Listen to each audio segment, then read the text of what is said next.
What is up everyone? Welcome back to our channel. This tutorial will guide you through the process of placing bets on cricket matches using the Winbuzz application. With the IPL 2024 season approaching, this step-by-step guide will help you understand how to navigate the app and make informed betting decisions. Before we start, make sure that you have a Winbuzz app and have an account. Make sure that you have sufficient funds as well, or you can bet on the Winbuzz app. Launch the Winbuzz app, and as you can see, it's already open in my end.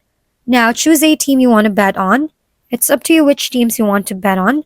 You can bet and support your own country, or you can bet on the other countries you think you can win, since this is a gamble.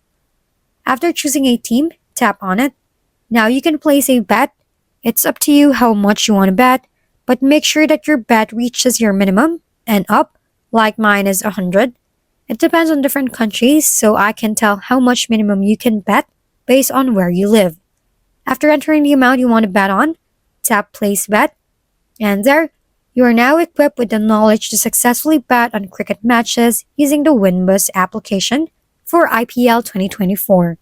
Remember to gamble responsibly and stay informed about match statistics to enhance your betting experience. Enjoy the matches and good luck! If we've been helpful, kindly give us a thumbs up, and don't forget to hit the subscribe and bell button for more contents. For any questions and suggestions, comment down below.